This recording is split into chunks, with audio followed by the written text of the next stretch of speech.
Guys, welcome back. Another episode of the Tribe Experience podcast. I'm your host, Skylar Kelly, and I have somebody very special with us today that you guys are not going to want to miss out on, and it's Chris Ward. Chris, how we doing, man? Good. How are you, Skylar?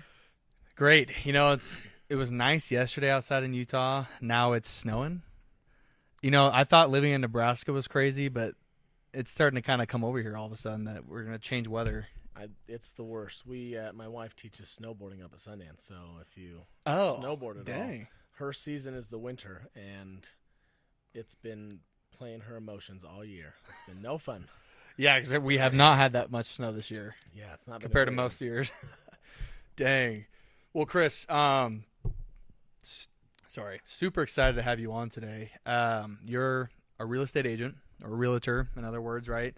You work with Derek Childs for his house that he's looking to get into. Yep. You work with Zeke Wilson, who's also looking to get a house.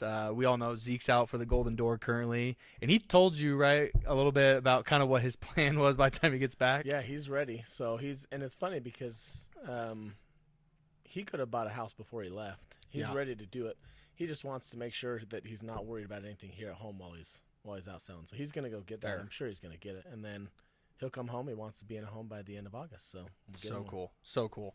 And so cool he has that connection already lined up with you. So he's going to feel pretty dang good after hitting his Golden Door, which we're all cheering him on for. Yeah. And then coming back to a brand new house, ready to go. He's doing a seller finance option, correct? That's what we're thinking, yeah. Okay. We're going to talk more about that and what that means. But for more context about you, Chris, just a little background before we get started with you is Derek and Dylan Childs. You've coached them at American Fork High School playing soccer, so you were a soccer coach for years. Yep. You no longer do that, right? I coach 7-8-year-old boys. Okay. So, yes, I do. Okay. Not the high school kids, just the younger kids. Yeah, I'm assuming it's your just kids, the right? Younger kids. I'm coaching my own kids now. I figured Awesome. I've coached other people's kids long enough. I can coach my own. That's fair. You got some experience yelling at other people, and now That's you yell right. at your own kids. Yep. Cool. And how many kids do you have again? 5 kids. Sweet. Yep. Yeah, you look like a young dad, so I didn't expect you to have 5 kids. That's awesome. It's true. I'm a young dad. It's hard the second time through. I have 5 kids. We got married in 2010, my wife and I, and Okay. 3 months after we were married, found out we were pregnant. It was not on purpose. So after that, we decided to just keep going, and we just got them all out, and no more. No more kids. 5's enough. 5's enough, and we will. By the time I'm in my mid-50s, I'll be a. What is it called when you're home without any kids? Empty nester. I'll be an empty nester. Me and my wife, Perfect. and she's an adventurer, so that'll be great. We'll party. It'll be good. Love it. I love it. That's kind of how my parents are right now. My dad's 54. Oh yeah. Yeah, my brother is 21 now, and he moved out a couple years ago, and So good. parents are feeling like they're on top of the world now. No Yeah. more drama. Just 2 dogs chilling in the house. It's so nice. Where are they at? Spokane, Washington. Oh, they're still up there. Mm-hmm. Yep, Cool. that's where I'm from. I'll visit time to time. But Yeah. Chris, so other than your family life, your experience coaching soccer, how did you get into real estate? Like, what was kind of the whole idea behind that, and what you're doing now? Yeah. So it's not a short story, but we won't make it too long. I was actually teaching English at Westlake High School. That's where my wife taught Oh, really? for student teaching. Yeah. Oh, how long ago? 2020. Gosh, was that 2021? Yeah, 2021. I can't believe it's been I that long. started out there in 2014, I think, and taught there for a couple years and was coaching with Dan Watkins. He's a great coach. He coached for surf for a long time. Anyways, if you know soccer, I there's some don't. That's coaching a stuff. That's child's answer right there. Yeah. So anyways, I coached out there for a few years, was teaching, moved to American Fork, and bought my first home. Actually, I bought my first home in 2014. And when I bought it, I thought, you know what? I'm going to save money on my next home and become an agent. Had a friend who was an agent. She was a good mentor for me. And so I got my license in 2014, and my first year was really terrible. My second year was a little bit better, and it probably took me 5 years to become a fairly good real estate agent. And I did it the wrong way, so. Yeah. Yeah, you mentioned that earlier. Can you briefly elaborate? What did you do that was wrong to, Yeah, and I now don't say know- this is where you're at? I don't know if I did anything wrong. I just took the longer route to learn, you know? Okay. So there is a right way to do it. I don't know that there's a wrong way to do it. The right way is you get your license, you join a team, you find a mentor, and within a year you can have the knowledge that it took me 5 years to do. Mm-hmm. And instead I just said I'm going to figure it out. I took all the classes. I did the extra CE classes, and I said I'm just going to figure it out. And so I started talking to people and working through everything, making mistakes, and it took a while. And so I don't know there was a wrong way to do it, but I could have figured a lot of things out a lot earlier. Well, I think, it's really funny you say that. I think you probably have an advantage now because you learned what not to do. Yeah. And you know exactly what to do now. And I think that's just the best way to learn is failure, right? Yeah. Or maybe, making those mistakes. I wouldn't say necessarily failure in that Well, case. it sticks the best, I think. When you make a mistake and it's big enough, you don't want to do it again, especially if it's a financial mistake, right? I think as a real estate agent, and this is maybe good for these guys, is if somebody wants to transition from door-to-door sales to being an agent, honestly, going from in your first year, you could expect to make probably $60,000, where I made $3,000 my first year. In real estate? Yeah. Oh, wow. So I did not do well my first year, right? So you could start your first year $60,000. The second year, I think you could double it, and then you could average between $150,000 and $200,000 if you join the right team and did it the right way. Got it. So I think it's very doable, especially for people who are already in sales, who've already got kind of a sphere of influence, good group of people around you, and I think just knowing the right route to do it. And I'm happy to. I mean, if anybody's ever wondering, it's not difficult to find that route, and I'm happy to walk people through it. So. Yeah, absolutely. And we're going to have all of your information at the end of this video for sure, and on top of that in the description, so people will definitely be able to find you. They can text you, right? Yeah, of course. Cool. Yeah, Chris, I want to elaborate, though, on this one thing. So you said you took a longer route first 5 years, okay? Now you feel like you're on track of doing better as a real estate agent, your understanding of what to do and how to go about different situations. You also told me that did you say you were in an agency before and now you're not, or is that vice versa? So I never joined a team. Okay. I had a kind of mentor, Uh-huh. but she was on her own team and could only help so much, right? And she was actually with a different brokerage. So when you become an agent, you have to join a brokerage or become a broker. And the benefits of being a broker aren't great unless you create something like this. You guys have this whole team of guys under you. You guys could form the same kind of thing in real estate, what you're doing now. Yeah. But if you're doing it on your own, I'm a 1099 employee. Yeah. I'm self-employed. And what you do is you join a brokerage. And so I've switched brokerages before from one to another. Okay. And there's not a huge advantage. When you join a brokerage, you have to pay your broker based off of each transaction a certain amount. And now when you join a team, though, like if you join a team, you're going to make a lot less because you're splitting your commission probably at least half plus giving some to your brokerage. But it's totally worth it. You do it at least for a year. I promise you it's worth it. And that's why you'll make maybe 60 that year. And then the next year you'll double what you're doing. Then the next year you leave the team and do it on your own. Yeah. And you're doing fine. Okay. And now you're at that point where you're on your own, I'm assuming. Yeah. Yeah. Cool. And so, I mean, I have to ask because now we kind of know how education. Can I go back? I'm so sorry. Oh, yeah. Go. Yeah. So then you're on your own. But you can scale up more. You can create your own team and have your own people under you. Oh, okay. So you can create your own team, which is kind of the next step. Okay. And then the highest step would be like become a broker and then have everybody under you. And that's kind of the scalability of it.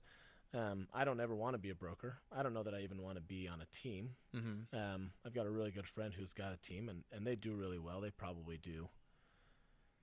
They do really well. He and his wife together, and then they've got 3 people underneath them, and then they've got an assistant, and it's a good team. And they do really well. That's awesome. But that's kind of the next step, and you can choose where you want to be. It's kind of awesome. You can go as far or stop as wherever you need to. So that's awesome. Other than maybe the financial side of things, because you say obviously being on your own now makes you have more of the money take home. What would you say is your favorite part of now being on your own doing real estate? Yeah, I have plenty of freedom to do whatever I want. I get to choose. And part of this is I wrote down a few things, but part of this is relationships as well. Like I get to choose if I'm going to work with Skylar or if I'm going to work with Dylan. Maybe it's not a good fit. Maybe you and I don't actually vibe, you know?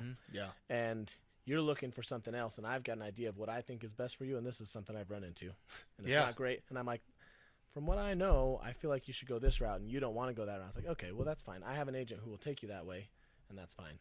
And so I don't have a whole lot of restrictions as far as who I work with, what I do.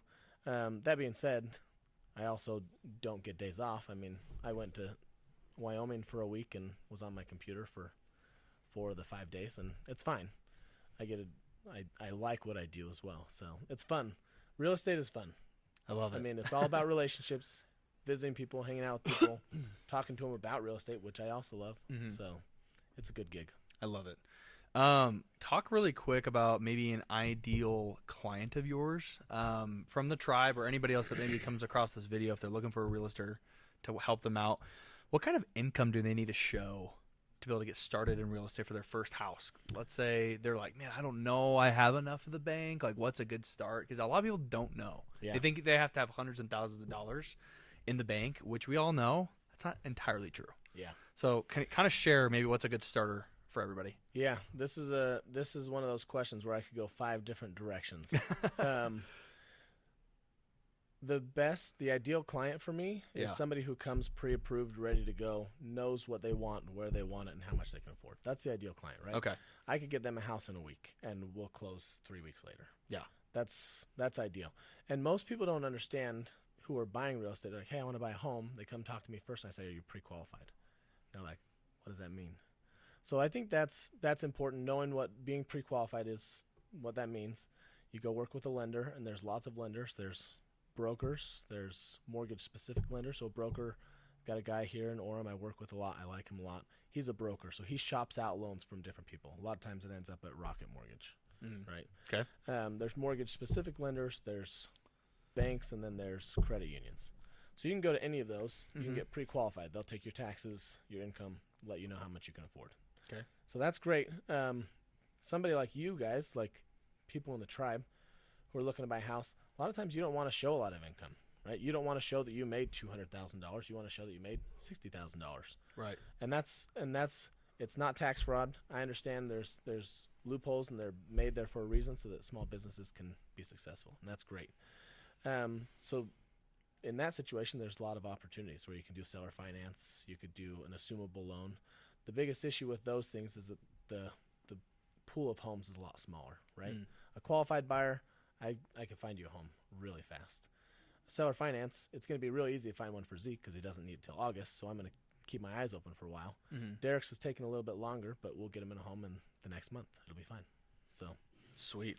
How was that? I went 5 different directions. No, for sure. That was great. If you can dumb this down for me really quick too. So let's say, let's take a first year rep, for example. Okay. I know some people are like, man, first thing I want to do after my first summer is they want to go get a car, like a TRX. Because I've met people, believe it or not, this recent couple blitzes that we went on for the tribe, they're like, man, if I go make $100,000 this summer or $50,000, I'm going to go get a truck. It's like, dude, you're 19, 20 years old. I know what you're thinking. Not a smart idea. Yeah. Right? You know, obviously the difference between a truck and a home is that a home is an asset and it appreciates over time. It doesn't normally depreciate. You can correct me on that if I'm wrong, but from what I know with real estate, it doesn't depreciate, but a truck will. Yeah. Right? So I guess my question is, for a first year rep, let's say that first year rep makes $50,000 a summer. It's a good summer. Would they be able to qualify to get in a house? Most likely, depending on credit and all that. They have $50,000 in their pocket. Yeah, so they made $50,000. Like, that's the net income after the gross expenses or anything like that. And this is before taxes. And then do they have monthly income on top of that? If they had to put that $50,000 down as their down payment, how are they going to pay their monthly payments? Do they have money? So that's the other thing. There's other options in the tribe that you can make money outside of the season. We actually have our guys go on fiber blitzes, so they can still make more money. They'll go on more pest control blitzes. So there's definitely a lot of ways to make money. If they were to come out after the summer though, and they made $50,000, they'll get paid all their money up front during the summer, and then they'll get 2 back end checks. Yeah. And like I think it's like the December and January months, if I'm not mistaken, or it's like November and then January. I'm probably wrong on that, but it's around those ranges where they get a bigger check during those months, and it will, let's say that person gets 20 grand in one check and then 20 grand in another, made 10 grand in the summer up front. Yeah. So anyways, is it possible, let me ask that better question, is it possible for them with that type of a payment structure and income, no blitzes, Okay. to be able to say, hey, I want to look into getting a house and I want to do a house hacking opportunity? Yeah. It's possible. Now, I never would. This is where it comes back to the relationships. Right. I want to make sure that I'm going to put my client into a good situation, right? Mhm. And so, if they only have 50,000 and they've only shown that they've made 50,000, it's going to be hard to qualify with a lender. Okay. And we can do a seller finance, an assumable loan, a sub 2. We can find a way to do it, Mm-hmm. but most likely they'll be in a bad situation. So I would actually tell them, save up, don't buy a truck, right? Don't put yourself in a bad situation either way. Now, these kids, they're probably not married. They want a girlfriend. Maybe go get something nice, and that's fine. But make sure that you're smart with your money. Save money, put it aside, make sure that you're ready when you're ready. Mm-hmm. And I can help them walk through that. Like, hey, listen, this is how much you need. And I think the biggest key to that is you want to have a down payment, and you've got to make sure that you know you're going to make that the next 12 months of payments. Yeah. Because if they have $50,000 to their name, they'll probably need to put all that down on a seller finance. Depending. Some of them require more, some require less. Some of them are like, hey, I need 5% of the purchase price, and if it's $700,000, you're not going to get it, right? Mm-hmm. But if it's 280, which is harder to find, but it's a small place. So the one I just sent to Derek. The one I just sent to Derek today is $300,000. It's a cheaper place, but it's right here in Orem. It's going to be really easy to rent, and he can own it for a year and then buy the next one.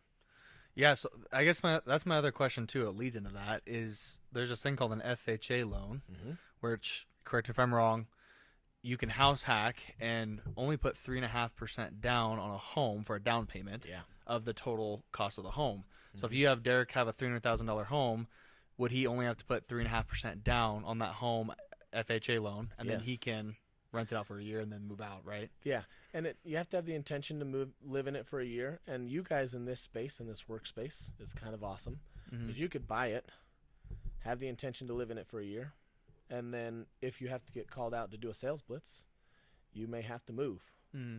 And so you move, and then when you move back, you buy another house. It may be 6 months, it may be 8 months, it may be 12 months, whatever it is. Mm-hmm. So you could do more than one in a year, but it's just like your tax stuff, right? There's ways to get around that 1 year, but you have to have the intention to live in it for a year for the house hack. And a house hack, like the definition of a house hack is you move into the home as your primary residence. Yeah. And that's helpful. You get a lower interest rate and a lower down payment. If you buy it as an investment property, you got to put 20 to 25% down, and generally it's a higher interest rate. Do you know what banks look at the most when it comes to getting a good interest rate? Is it more your credit score? Is it your credit mix? Maybe give me more detail about that too. I think a lot of our viewers, young guys, girls, they don't know what any of this stuff means. So if we can dumb it down, that'd be great. But basically, when it comes to being approved, getting a loan, they're going to look at a lot of different things about you as a person, like what you could qualify for. A lot of that's going to be income, taxes, your credit score. What is something that they're like really like hyper focused on? Do you know? Yeah, it's your debt to income ratio. That's the biggest thing, is your debt to income. So if you have that big truck that you bought, and you've got $1,000 payment, and you're bringing in $2,000 a month, it's gonna be hard to get a house. So that's the biggest. When you're looking to do, they are gonna look at your credit score, and anything over 650, you're probably gonna. I think it's 620 for FHA. So you're fine. Oh, wow. With an FHA loan, you can have pretty low. Anything over 700, you're going to be fine with any conventional FHA, whatever you're looking for. There's a lot of different loan options as well. So, and the higher the credit score and credit mix, I'm assuming probably the better interest rate you can find, right? Oh yeah. Because obviously, if you have a lower credit score, you're probably a little more on the side of you're kind of more of a liability in the eyes of the lenders, so they're going to raise your interest rates, right? Yeah, and it kind of tops out at like, if you have like a 750 or above, it doesn't matter. Anything over 750, it doesn't matter. Oh, okay. So you're going to be okay there. Okay. And then on top of that, income is just depending on how much of a home you want. You want $1 million home, you got to qualify. You got to have enough money to do it. So got it. let's kind of give a small example here. So average home nowadays, is it about 500,000? 550, yeah. 550? In Cool. Utah County. So In Utah- okay. I do real estate all along the Wasatch Front, but Utah County is where I do the most. Are you licensed in any other state? Nope, just Utah. Okay. I have done investment properties outside of the state. Do you But I'm have not other licensed people that you out work there. with Yeah. that help you? Cool. Yep. There's definitely guys in the tribe that live in other states like Minnesota, for example. Yeah. There was actually some guys down there that you met today that were in that room are from Minnesota. Okay. And they're going to be some pretty big hitters this year. So I would not be Good for shocked them. if they make good enough money to start looking at homes between this year and next year. Yeah, send them my way. I know agents throughout the country. I know the two big places that are great for. I don't know if you know the Burr method. The Burr method is awesome. I've done it quite a bit, and it's very successful. The Burr Method, Newen. Huh? Is that what's the guy's name? I follow him. Yeah. He's from Seattle. Brandon Turner. Brandon Turner. Brandon and his Turner. buddy, Okay. They're Bigger Pockets guys. Oh yeah. I don't know yeah. that they started it, but they praise it and do it a ton. Well, there's a guy in Seattle, and I'm already forgetting his name.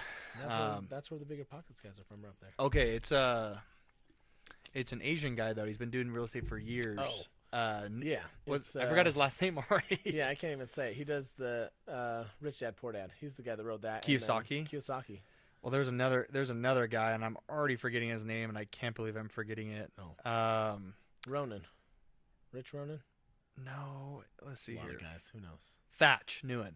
No, I don't even know. Yeah, I should know it, I'm sure. This guy is a real estate developer and founder. He owns Thatch Real Estate Group in Seattle, Washington. So, because being from Washington State, Yeah. I follow this guy, but he does the Burr Method all the time. That's how I found out about it. It's So great. anyways. So buy, rehab, refinance, rent, and you do it. So that's Okay. what we did. We did like 4 or 5 houses in Kansas, Topeka, Kansas. I don't have that. Oh, on I know here, but Topeka. Topeka's awesome. So when you're looking, especially anywhere you're looking for an investment property, Utah's awesome for it because Utah's like a college state. There's a college town almost everywhere you go. Right. It's easier to find renters. So Topeka's nice. We've got Washburn University there. And there's a safe area. There's a non-safe area, safe area. Yeah. Yeah. And that safe area, high rents, low property costs, and it's awesome. But it's hard for me. I had 4 out there for a while. It's hard to manage them. Mhm. So I ended up selling those and moving that money in properties over here. So How many properties do you have now?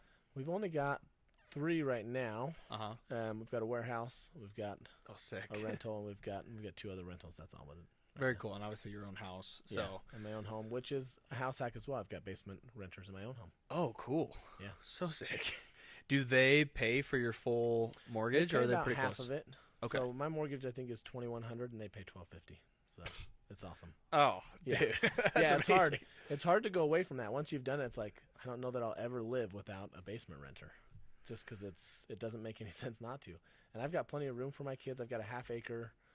My kids live great, and the basement renters love it because they've got a half acre they can go and hang out into. So Cool, and I guess it's always got to be better too when you know the renters and you're close to them. Like that just makes the relationship so much better.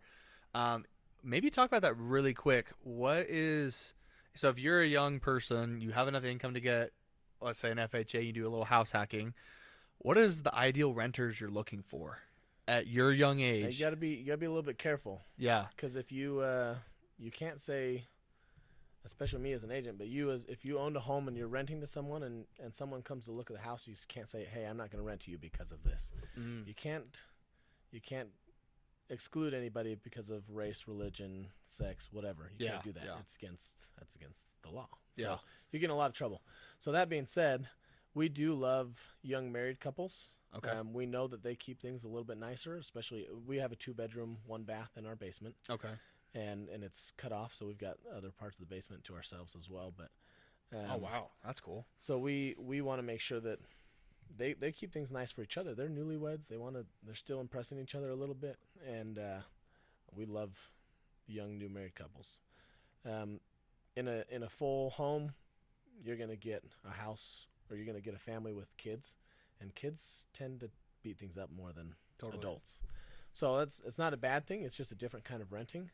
And so I really like smaller, like townhome type things. And then my strategy. It's I don't know how deep we want to get into this, but my strategy, and after going through all of the things, wholesaling, Burr method flipping, and we still flip homes, but my end goal is to be in commercial industrial space. So that's very cool. We've got that warehouse. That's the start of it, but we plan on buying additional warehouses. It's easy to manage, easy to lease. They're long-term leases. Yeah. My buddy is in commercial real estate, and he makes a freaking great living off of doing it. It's insane. So that's I recommend anybody that's looking or wanting to buy a house, start with a house hack. That's the best way to get involved in real estate investing. Okay. Start with a house hack, do one or two of them, and then there's a lot of ways that you can expand or go from there. Especially with you guys with your sales experience, there's so many different directions you could go. But don't try all of them. That's what I did. Make sure you narrow it down. Try to choose one and focus on that and go. The positive is you've learned at this point, so you know what to do now.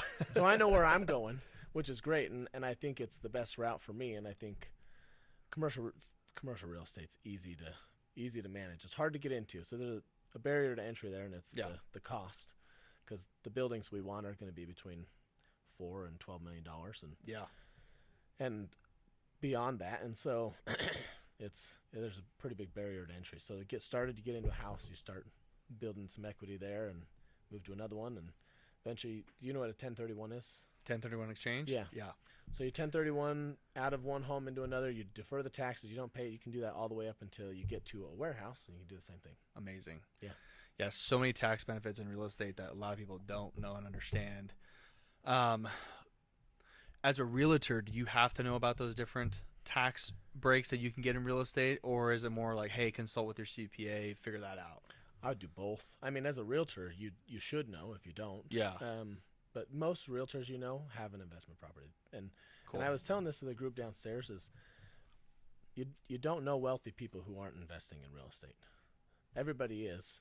And homes depreciate, which is great because that's your tax write-off. But the value of the home consistently goes up. If you look from 1970 to now, it's an average of 3% per year. The real estate's gone up nationally. Mm-hmm. We had a year, I think it was 20, I don't remember which one, 2017, 18, 19, 20, one of those years. It was 18% we went up, which was crazy. Don't expect that, but expect at least 3% a year. So you're going to gain that equity every year, 3%. So people know it and they understand it, and that's why it's such a good investment. So cool. Yeah, owning a home and having equity is powerful. Yeah, it is I personally feel like it's one of the most powerful assets, if not the most powerful asset you could have. Yeah. Correct me if I'm wrong on that, but I think so. And that made me think of something else. Is there's different types of investing. So Utah is very much an equity play. Okay. Where Topeka was a cash flow play for me, right? I was cash flowing between $600 and $800 a month on the houses. But each house? Yeah. Oof. But in Utah, I might break even, right? We have one up in Farmington that's doing actually pretty well. Oh, okay. Right now, when I'm buying an investment property, I'm looking for something that's going to break even. So I was looking at one yesterday. I went and walked through a home yesterday and thought, hey, I can move into this. It's 3 blocks from my house. I'll move into it for a year, move back to my house, rent it out, and it would be a good investment for me. I'm going to break even on it, but if I keep it long enough, it doesn't matter. And my rule of thumb is if you're going to keep it longer than 7 years, you're going to be fine. Sweet. Cool. I have a really good question. We do have some married couples on this team and region, and there's going to be more in the future, right? Let's say those people have never bought a house before. They're renting, whether they're newly weds or they've been married for a while. Just buying a house wasn't right for them for many reasons. Now they're looking to get into it. How can maybe a married couple still house hack, if it's possible to, without having to have people rent out their basement, for example? Because I'll give you an example. My wife, she would not want anybody in our house. Yeah, there's couples like that. And there's a lot of people like that. You have to kind of have my little bit of crazy to be okay with that. For sure. And so that's why I think it's so cool. Your wife is like, yeah, let's do it, And a lot of couples wouldn't be okay with that. So I guess, is there any advice or ideas for couples that are married and are like, nope, don't want anybody living with us? Yeah. How can we move on with that? Yeah, so I've seen several different things, and this may be still uncomfortable for them, but I've seen a lot of people. I've had one client who was looking for a home with a barn or a shed, a big enough shed that they could rent out that space to somebody else. So they rented out the space in the barn. We found them one, rented out that space. It was awesome, and it didn't do a ton. Space to live? No, they used it as a shop. So they used it as a wood shop, rented it out. It was like $400 a month. I was like, there's no way they're living in a barn. No, they're not living in the barn. Yeah.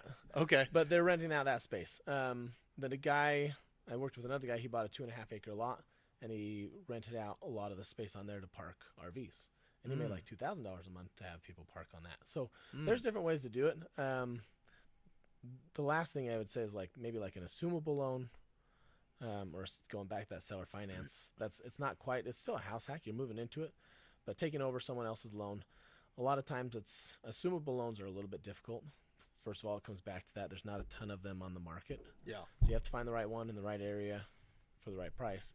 But the other thing is you have to make up what they owe. So one I was looking at today is $700,000, and they owe $400,000. So you take over that $400,000 loan. Right. You've got to make up that other $300,000 somehow. Whether you get another loan or you have the cash to pay it, but then you have a 2% interest rate. So there's 2% for 700,000. I think is right, okay, which is great. But you have to come up with 300,000 to get into it. Okay. So that's the. I mean, you have to. The other 300,000 could be on a 7% loan, which is fine. So somebody who doesn't want a house hack could assume a loan like that? Yeah. Interesting. Okay. So what you're saying is if there was a 300,000 gap there, you would have to make a down payment of 300,000 and then take over that loan? Yeah, or a second mortgage. You can assume that loan and then you have to qualify for it, but qualify for another $300,000 loan at whatever the interest rate is right now, which is close between 6.5% to 7%. Okay. In the end of the day, the easier way to do it would be to have somebody rent out with you. Easiest way is to put somebody in your basement. Got it. Yeah. Cool. Or buy a duplex. Then nobody's in your basement. They're just next door. Or a fourplex. So duplexes and fourplexes qualify under the FHA loan as well. Oh, really? 3.5% down. So you would not have to live in there. You do have to live in one of the units. Oh, you do have to live live in your primary residence. Okay. But you rent out the other 3. Huh. Okay. And that's you only have to be there for a year. Yep. Okay. Yeah. Good to know. Yeah, a lot of people do that. Sweet. It's a good house hack. That is probably a really good house hack because you don't have to have anybody living with you. Well, and that's what I recommend. Like space. For Derek on the second one is like, hey, let's get you into one real quick, get you something, and then let's find a fourplex because fourplexes are great. It's easier to manage because they're all in the same place. You don't have to worry about going all over town to talk to everybody and going to Kansas, going to Farmington, going to wherever. Yeah. I don't want to go all over the place to manage these properties, but if they're all in one place, that's great. Yeah. Yeah, that's good to know. I know a lot of people probably are wondering, as a married couple, like, man, if I was single and I could have all this money and did sales or whatever, and then I could house hack. Yeah. I've thought about that before because I'm like, man, living it for a year, just a year. Okay, cool. It's great. When you were younger, what fascinated you into wanting to get into real estate? Yeah. So I'm old. That's why you're saying younger. I meant my bad. I meant to say back in the day, younger. Like, was there a time that you were like, man, I want to get into real estate? I've been an agent for 10 years, and I wish so badly that I had any idea or any notion of what real estate was as a career. So I was teaching, and my first 5 years of teaching, I was doing real estate as well. Full time, just right after work. Yep. So I was grinding, doing both, and that's where I was doing all that learning. And when real estate finally became lucrative for me, then I cut off teaching. Right, I don't teach anymore. So do you get the teacher benefits still? No, I get Dang nothing. Dang it! I did do the Air National Guard for 6 years, and I get some benefits. So that's good. Okay. That's cool. That's good. I don't get the insurance, but that's okay. Anyways, where was I going with this? So we were talking about when did you want to get into real estate? So I had no idea until I bought my first home, right? I didn't have any idea. I didn't even know that you needed a real estate agent to buy a home. This was 2014. And now I'm, I guess, almost 11 years, I guess. So it's been a long time. And it was easy to fall in love once I bought my first home. We bought our first home, and it had a basement apartment in it. Okay. So we only lived out of that home for 8 months when we house hacked into a townhome. That was the only time I didn't have somebody living below me. Oh, wow. So in my 15 years of marriage, that was the only time that we weren't. That's not true because first 4 years we were renting. But anyways, from 2014 to now, we've never not had somebody below us except for that 8 months. And then we found a way to get out of that 1 year and move back to our house and rent it out of the townhome. So cool. So So right there, you're like, oh, I want to keep doing this. I want to Yeah. keep building. I'll tell you, when you get into real estate, if you guys buy homes, it's hard to stop. It's addictive. It's fun. Every single person has told me that. Yeah.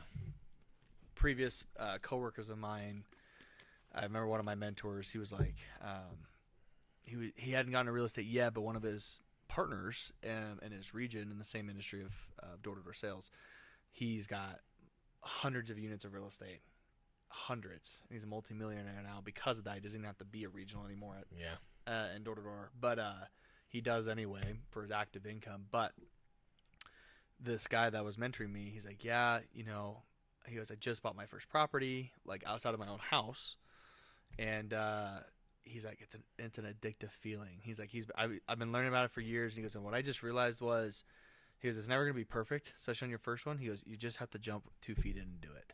Because once you do that, then now all the portfolio that you've wanted to build your whole life is now starting to spiral. Yeah. And I'm sure that's how you felt too. It is. It's awesome. I agree. That's so cool. What is an ideal number for you personally in your portfolio that you want to accrue your property numbers to? What's kind of cool is that if you do it the right way, is you don't need to have a ton of them. Okay. And it depends on what you like to do, right? And there's, like I said, there's a lot of different routes you can go.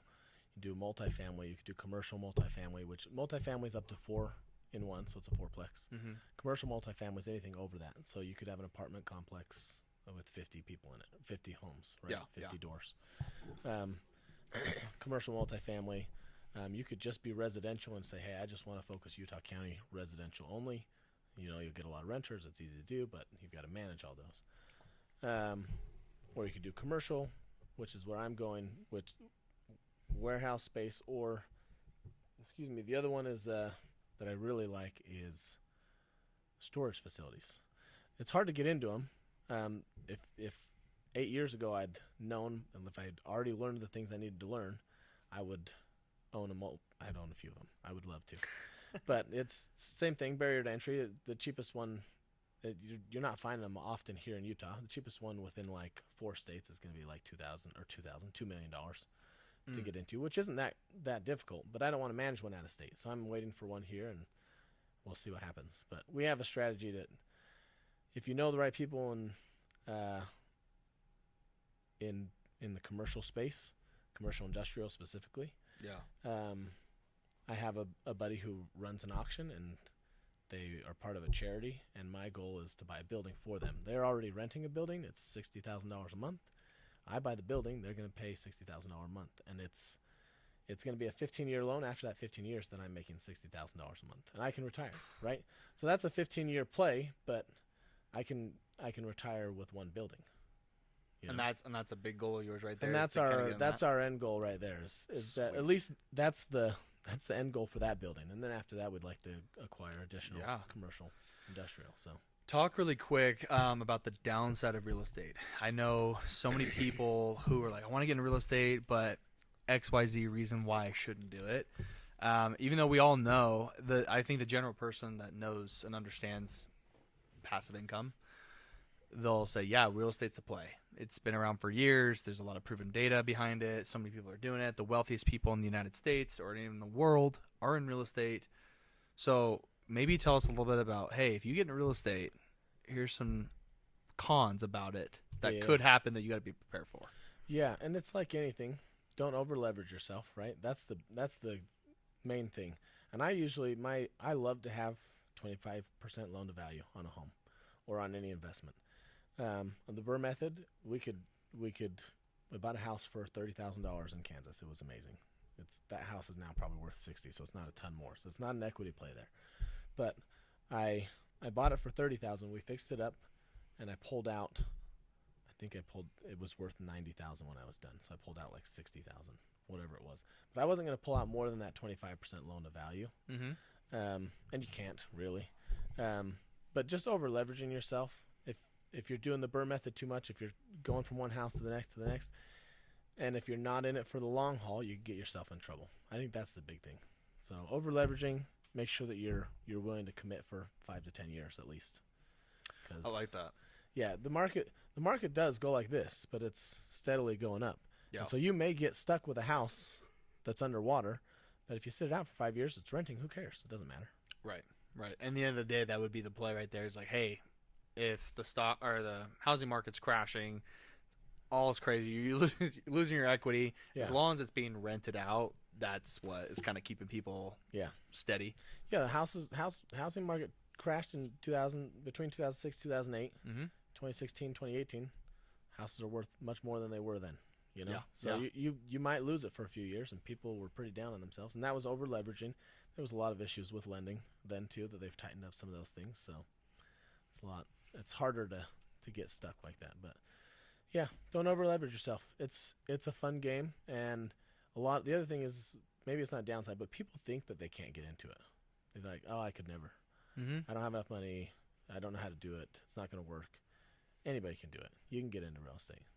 And why do you think people think like that? It's a big purchase. It's huge. It's the biggest purchase that 99% of people will ever make is buying a home.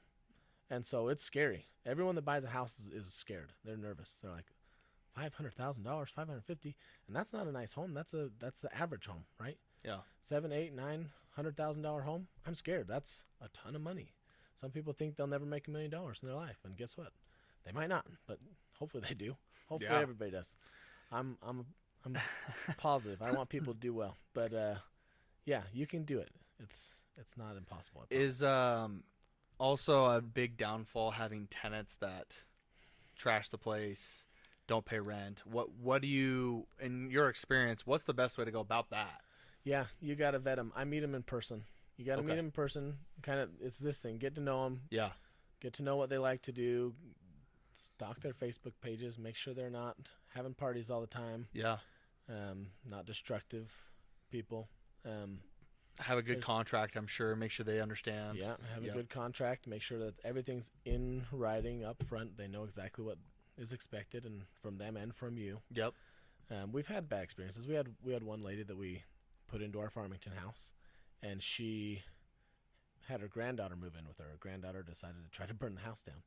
So literally? Yeah. So it didn't burn the house down, thank goodness. It lit her room on fire and put it out. And Grandma put it out and kicked out the granddaughter. And eventually kicked out Grandma because she was mad that we kicked out granddaughter. And sometimes it's hard to kick people out, but when they try to light your house on fire, it's a little easier. So yeah, it's your house. Yeah. So we had to pay the insurance. It was the deductible was $2,000. They came in, fixed it all, and it was fine. But a lot of people are scared of that too. Most people who are like, oh, I could never be a property manager. I could never own real estate. It's because they don't want to deal with stuff like that. Yeah.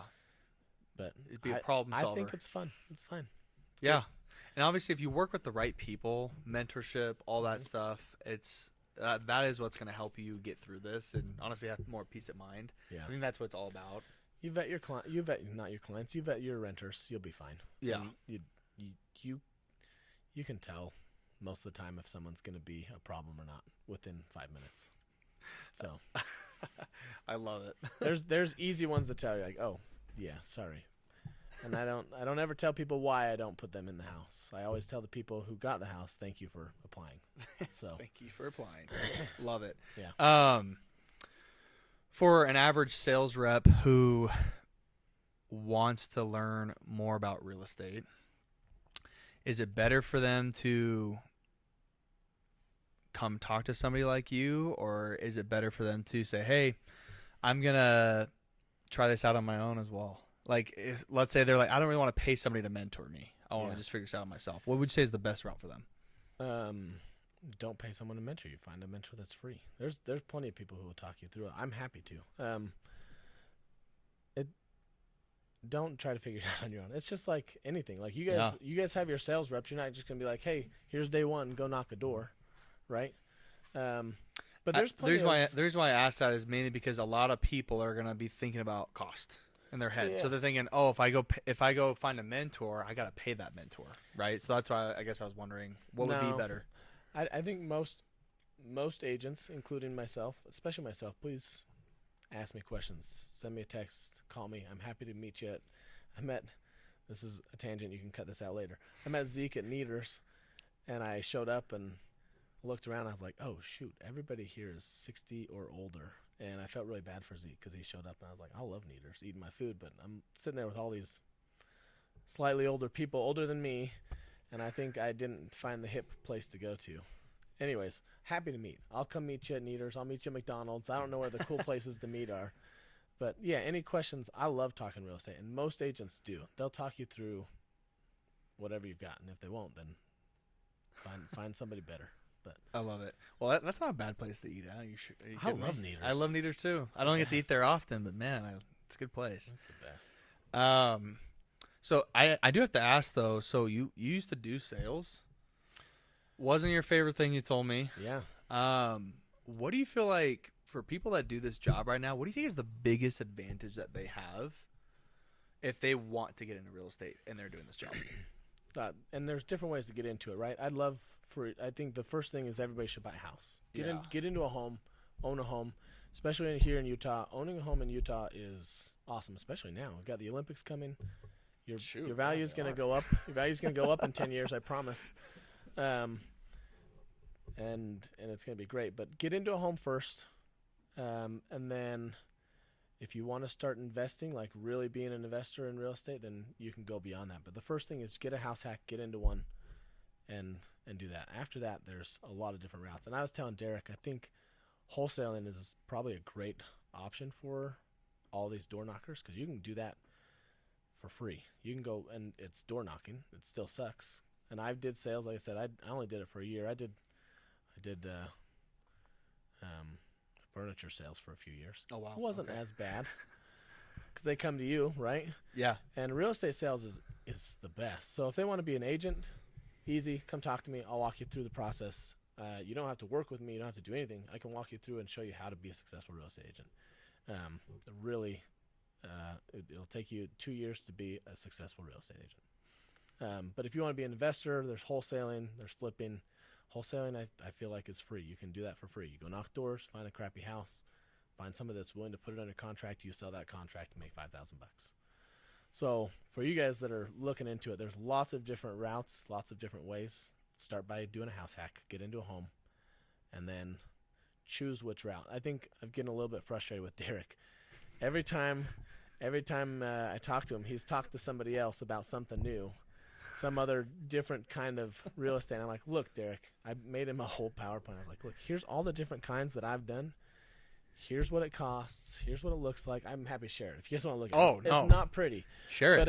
It walks through like, here's kind of the general cost to do a house hack. Here's the general cost for a burr method, for a flip, for wholesaling. And it walks through each of those.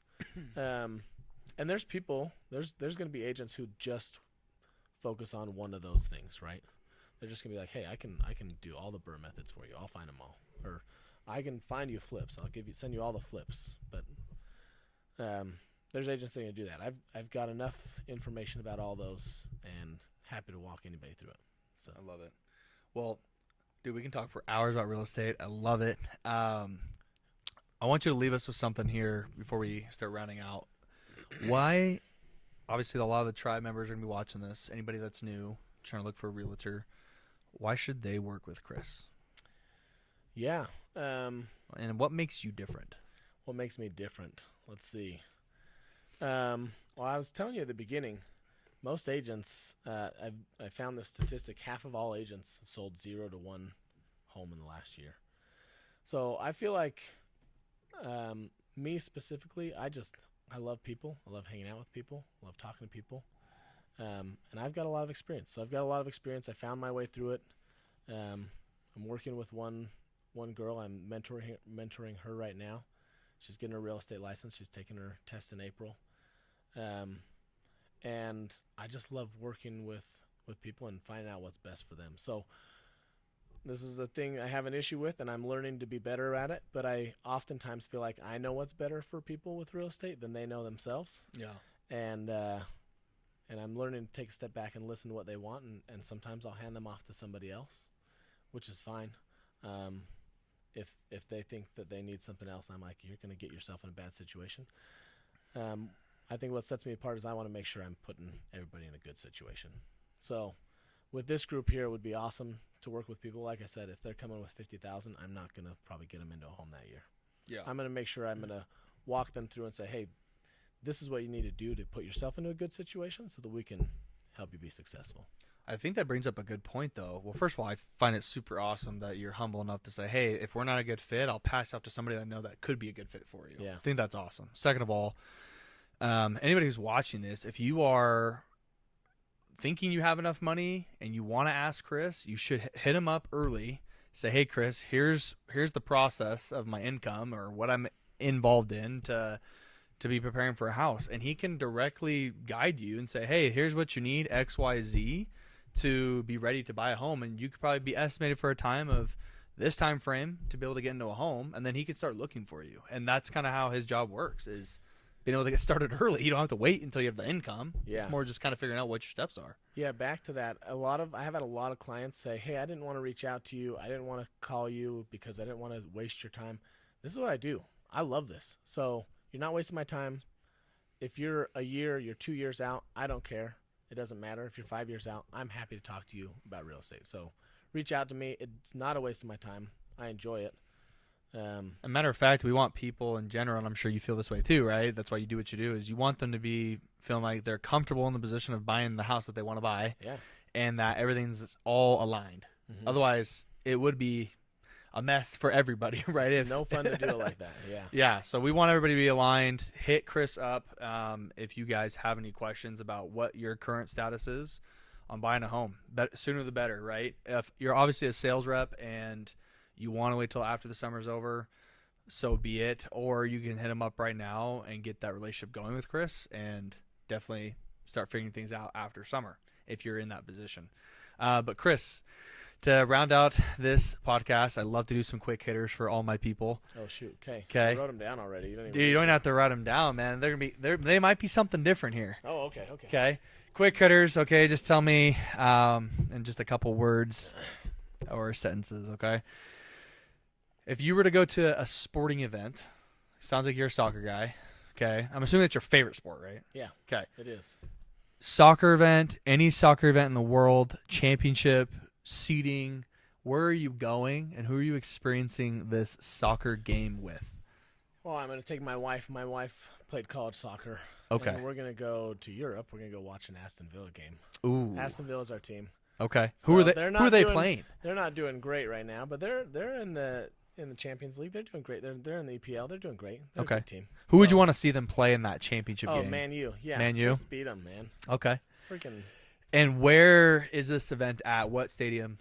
Oh, I don't even know. I wish I knew the stadiums over there. Oh, dang. Doesn't Okay. even. I see. I'm a fan, but I'm not a super. I was about to say fan. you're not a super I've geek. never been there. I need to get there. Okay. That's my dream, is to just get to Europe and go and do all the Oh, so go to all the soccer stadiums, go watch, go play. They Love have it. so many stadiums over there. They've in the small in just England. What is it? The UK. In Yeah. the UK, they probably got like 60 big stadiums insane. that are just.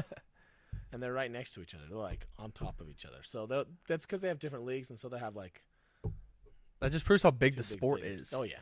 Worldwide, not only, but also especially in Europe. Unreal. Super sweet, man. Soccer event would be crazy. 5 artists. Do you like music? Sure. Okay. No, let's not do it. I like books. Okay, let's say 5 books. I'm not a musician. Okay. I'll be honest. I like Ben Rector. Okay. You guys know who that is? I don't. That's fine. It's fine. You don't need to. Well, how about this? 5 books, 5 top books you've read in the recent year. And I listen to a lot of books. So I was an English teacher. Okay. So I read a lot, and I like to read, but I listen more than read now. So Okay. 5 audiobooks. Anything Brandon Sanderson. My son is obsessed with his new series, Fiddlesticks. What is it? Did you hear that word? That's a good one. Fiddlesticks. Use it. It's great. It's a great substitute.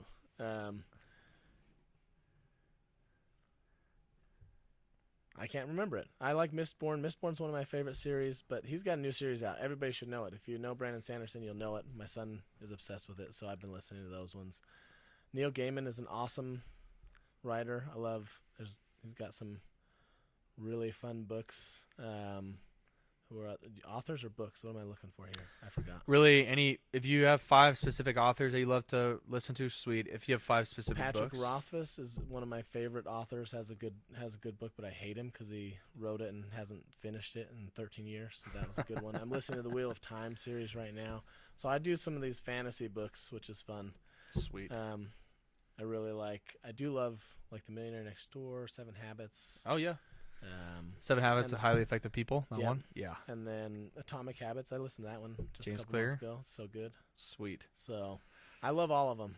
I love it. Give me a good book suggestion. I'll probably finish it. What I love is you're all about putting good stuff in your mind versus just like a bunch of crap that we can all consume nowadays, right? So I think that's super cool about you. It shows how entrepreneurial you are and how much you want to get better and have that good spirit in your life. That's pretty cool. And actually, Derek gave a great training over the weekend about what we fill our minds with to our guys. So that just reminded me of just you talked about that. I was like, oh, you know what? He did say something really, really good and powerful about how we fill our minds and what the purpose of that was.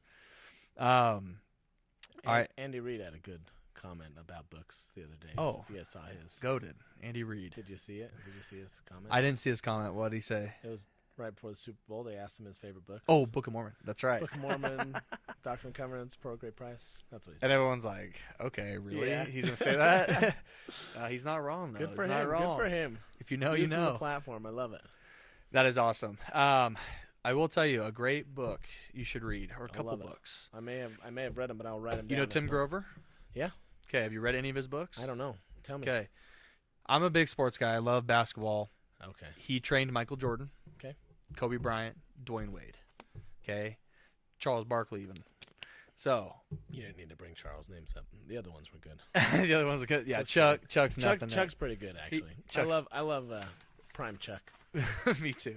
I'm a big inside the NBA guy, so I yes. watch Chuck, Ernie, Shaq, and Kenny often. That's awesome. Yeah, I love them. They're the reason why I love doing this, actually. I just love talking on the mic.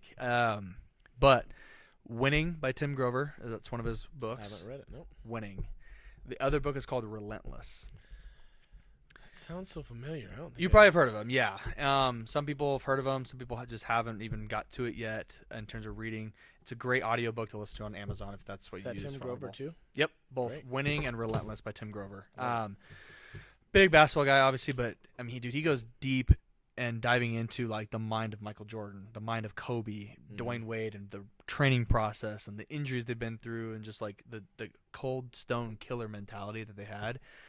And it fires me up every time I listen to it, especially to go knock doors or to do whatever I've done in my life. But man, they're inspiring. Those three especially have lived careers that most people just don't understand. Yeah. So to get the eyes and experience of their trainer that trained with them every day on certain things, it was so cool. So Tim Grover, mastermind. I got to see him speak at an event last year. Literally one of my all-time favorite people. That's cool. That I look up That's to awesome. and listening to. Yeah, so Tim Grover. Sweet. Love huge. Now, last question for you. 5 dinner guests, dead or alive, who's sitting at the table with Chris Ward and giving you the most impact in any conversation? It could be something comical and funny. It could be music. It could be sports. It could be work, whatever. Jesus is there, right? That's so funny. Everybody's Everybody's been gotta saying that. Why would you not say Jesus? It's free wine. Just kidding. Just kidding. I love it. Jesus has got to be there. My wife's got to be there. Okay, wow. 3 more. 5 dinner guests. Jesus and my wife. I'll be honest, I could care less who else is there if those 2 people are there. In history, who's somebody cool? I don't know. Jesus and my wife. Those are the cool ones. I don't get 5. I guess I only have 2. My kids. I'll just take my kids. They'll amount to 5. That's who I want. That's who I hang out with the most. Anyways. I love it. That's who I like to be with. I'm really weird. I don't think anybody on this pod has ever heard who I would have at my dinner. Let's hear it. table. I want to hear it. You want to hear it? Okay, Yeah. I'll bring it out. Please. So, I love music. I love comedy. I love sports. This is all my thing. I personally, and this is me not knocking on Christ because I'm a big believer myself and I go to church, all that good stuff. Keep my covenants. I am very confident I'm going to see Christ in the afterlife. Oh, so I'm not worried about him. That's a valid point. I'm not worried about him coming to sit at my table right now. So I don't think I'm going to be able to see these other people in the afterlife. So for me, I got to have Michael Jackson. Okay. I think he's just an absolute legend. I'd love to pick his brain and his greatness. I'd have Chris Tucker, who's a comedian and actor. I think he's the funniest dude I've ever seen live. I saw him at a show back in November of 23, I think it was. Funniest dude ever. I'd love to sit at a table with him and just make jokes the whole time. And him and Michael Jackson are like best friends. Oh, they are? They were. Yeah, they had this huge thing back in the early 2000s, late 90s. See, I didn't best even know that. friends. That's awesome. Yeah. So Chris, a lot of his comedy is because of how much he makes fun of Michael Jackson. Nice. Too funny. Michael Jordan. I personally think he is the GOAT. Over Kobe? Over Bron. See, and Kobe. Bron's not even there for me, you know? Hey, a lot of the old heads think that, but I'm going to give Bron his flowers. He is probably stamped as the GOAT now. I'll give it to him. But I love Michael Jordan. I can't stop watching The Last Dance. I'm obsessed with that documentary. I'm obsessed with the Redeem team of the USA team. I'm a big USA basketball guy. So anyways, I'd probably have Mike. I'd have MJ, Michael Jackson, and then I'd have Chris Tucker. This might sound very controversial, but for my music style, I've always grown up as a Drake fan. Drake is one of my all-time favorite artists. I know he's been through the ringer recently with Kendrick, but I'd have Drake. I'd want to experience talking with him about his greatness and just kind of how he has so many different styles of music. I think his music's kind of gone down now compared to what he was, but I'd have him. That's pretty diversified. That's good. Oh, dude, I've thought about this for a long time, actually. Wait a second. Are there any white people in there? That's great. Look at how great you are. I should have said you cut that part out. Yeah, don't cut that part out. That's great though. Yeah, he just wants to hang out with a bunch of black people. So do I. So does everyone. But yeah, my fifth one, honestly, gosh, I think I'd probably have one of the greatest basketball coaches of all time, or Tim Grover. Probably I'd have him sit at my table. Just get to know just the different masterminds. I mean, dude, there's so many people I'd want to sit at my table. I want somebody funny, musical, athletic, Cone Stone Killer. You should have given this to me before the podcast to think about. Dude, that's why it's called 5 Quick Hitters. You should have said no Jesus, because you're right. Everybody on here has been saying Jesus, but you know what? Hey, it's what they want, not what I want. Him at the dinner table anymore. He's gonna be here. I'm gonna see him anyways. Yep. Okay. No, it's all good. That's why they're quick hitters. They're supposed to be on the spot. That's the fun part about it. But hey, Chris, thanks for being here, man. This was very informational, very educational for everybody, including myself. I appreciate you being here. Do you have an Instagram? I do. First Ward Realty. First Ward Realty. 1ST Ward Realty. Okay. Yeah. We're going to link that in the description of this video so people will find you for sure. Love it. We'll have them follow you.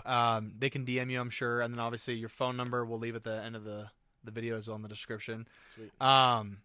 Is there any last remarks that you should leave with us? Yeah, listen to good things. Put the good things in your head, just like you said. I wanted to bring up Choose FI. So Bigger Pockets and Choose FI are two podcasts I love. Okay. Bigger Pockets is very much real estate focused. Well, I guess they've actually branched off and have a bunch of different focuses. Go back to the beginning. Start at the beginning. It's very real estate focused. Okay. Choose FI it's like sometimes call it Choose Fire, but it's financial independence. Choose financial independence. Okay. And it's about diversifying your investments. So there is real estate involved, but it's everything, and it's very educational. It's awesome. They bring a lot of different people on and share their experiences, and I feel like I learned a ton about how to manage my finances and be a better, smarter person with my money. So Choose FI, I think, just wanted to leave that with people who like podcasts, because that's a good one. Yeah, I think a lot of the people that listen to this usually are on podcasts because they're trying to better themselves in their personal development. So yeah. I really appreciate that. I'm going to look into this too. But Chris, thank you for being here. Guys, thanks for being here for another episode of our podcast.